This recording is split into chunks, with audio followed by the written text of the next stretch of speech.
Hey everyone, this is Dr. Erin, one of the good doctors of Abbey Research, and I'm here with this edition of Abbey Research Reads to talk about the book by Brittney Cooper, Eloquent Rage, A Black Feminist Discovers Her Superpower. So this book is coming kind of in tandem or after Dr. Donnelly's recent review of Phoebe Robinson's You Can't Touch My Hair, because over this cycle of about 5 weeks, we're talking about a lot of issues that intersect and align with kind of issues around diversity and inclusion, specifically facing Black women in America. So the issue of natural hair was certainly talked about in Phoebe Robinson's book, and Dr. Donnelly shared her review of that. And so Brittney Cooper's book is written in a way that makes a lot of issues that intersect with being a Black woman in America relevant and gives them space. It's a very, very complex narrative. It's very easy to read, but it would be hard for me to pick out what the book is about in that sense, or the topics that it covers. It covers everything from a lot about her growing up in a poor Black community in the South, her relationships with her mother and her grandmother, her relationships with the men in her life, her father and her stepfather, and her education, choosing to go to Howard University, her pursuit of an academic life, her relationship with men and her own sexuality, police violence against Black bodies and Black humans, and the Black Lives Matter movement. All of this is covered in this book. So it is a whirlwind. It is delightful. I absolutely adored it. But there's just a few things that I wanted to talk about that I think are really important for the conversation we're having here at Abbey Research. Obviously, I'm a white woman. This book was not written for me, was not written to help me understand Black women better. But it certainly did that. And one of the reasons we choose the books that we choose to highlight here at Abbey Research is because Dr. Kristen and I both firmly believe in the importance of reading books in voices that are not your own, people's experiences that are not your own, because it builds empathy and understanding and compassion and knowledge outside of your own lived experiences. So Brittney and I are relatively the same age as Dr. Kristen, but we have exceptionally different life experiences, lived experiences, relationships with our gender, and relationships with our race, all of which this book highlighted for me. But there were a lot of ways that I identified with her as well, which is also a huge part of empathy.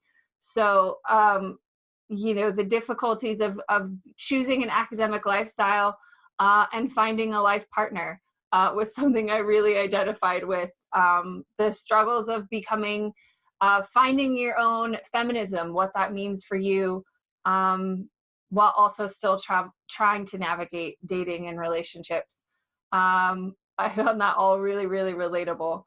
But the first part that I wanted to talk about that I think is really, really important if you're reading Brittney's words is she talks about this growing up in the South, but having predominantly white friends for a period of her childhood, because she was moved into a gifted program when she was young, and higher level courses in her schooling, which just for lots of reasons, systemic racism being one of them, did not include a lot of people of color.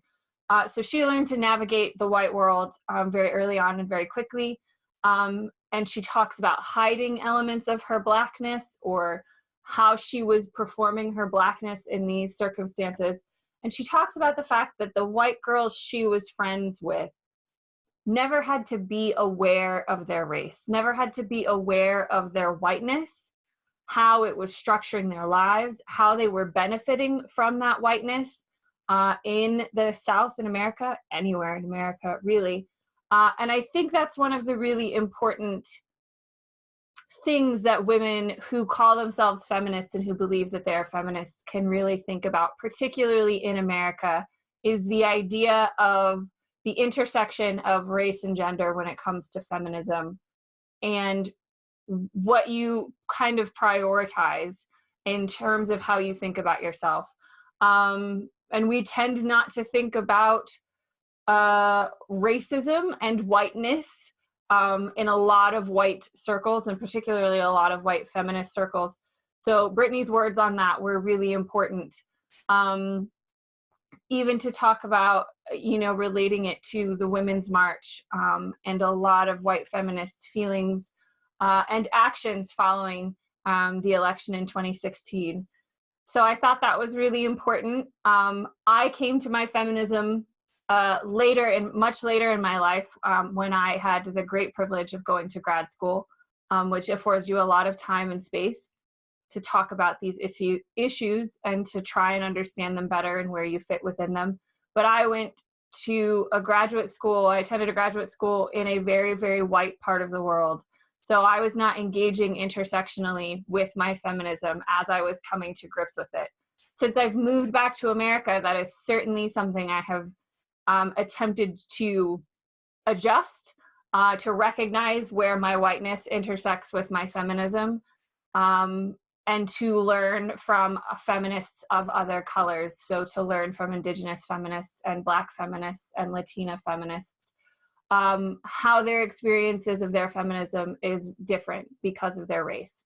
Which brings me to my second point that's very important in this book, the concept of intersectionality, which I have used already in this review, but is really, really important. We talk about it a lot here at Abbey Research. If you want to learn more about it, you can find lots of information online. It was a theory first proposed by Kimberly Crenshaw, an academic in the late 1980s, specifically talking about Black women and feminism and gender politics and gender dynamics. But a lot of people have expanded on that to look at intersectionality as a way to understand who we are as people, our different identities that we have as women or men or transgender people or non-binary people, or Black or white or Latina or Hispanic or Asian American, however you consider yourself, straight or gay or bisexual or gender fluid. All of these parts of ourselves, our age, our socioeconomic background, our level of ability, impact the way we see the world and the way we form ideas around really big concepts. So she talks about the importance of intersectionality in understanding a lot of issues. Really, it's really useful for understanding a lot of issues around discrimination and harassment.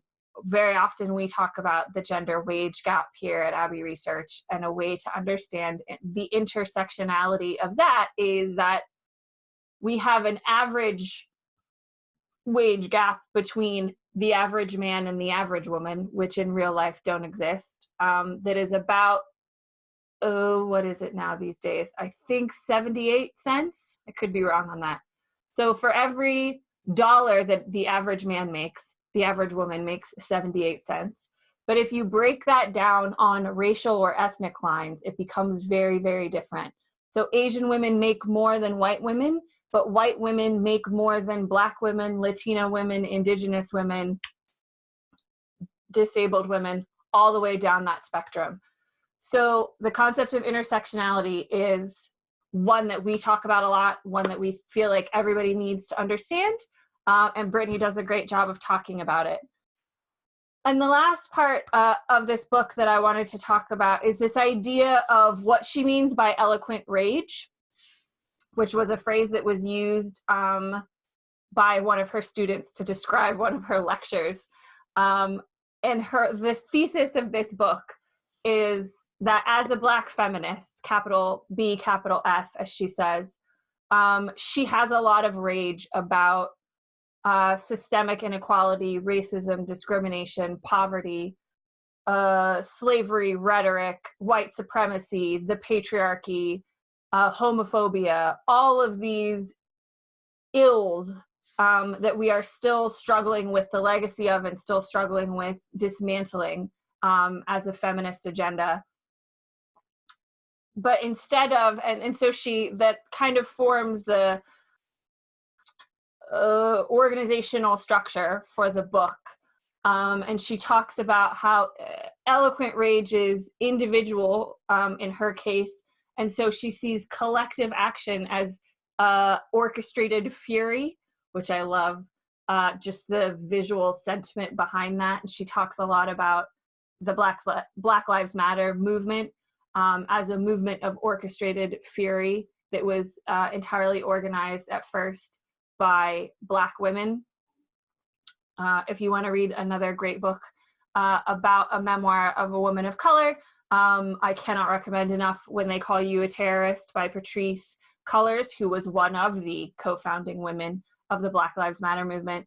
But the point that Brittney gets to at the end of the book, which I think is really wonderful, is that eloquent rage, our eloquent rage about whatever we see in our society that is unjust and unfair and something that we want to change, doesn't mean that we should dismantle it, just destroy it. Eloquent rage is not destructive, it is constructive, because we take that passion and that energy that we have for whatever we want to change in the world, and we use it to change what we feel is unjust, what we want to change for our own personal circumstances. So that's a really powerful message. It comes from Brittney in a distinctly Black feminist voice. So if you haven't engaged with any thoughts or voices along those lines, this is a fantastic book to start with. But I think, particularly myself as a white feminist, I think the idea of how I can use my eloquent rage is something really constructive and important. So I will end with that for my review of Eloquent Rage by Brittney Cooper. We will be continuing to talk about all of these kinds of issues throughout the year, but our next cycle of thoughts and conversations coming up will be more about intergenerational issues. And so you can look out for some thematic book reviews on that front. But that's everything I have for this edition of Abbey Research Reads. I'm Dr. Erin, and we'll see you guys next time.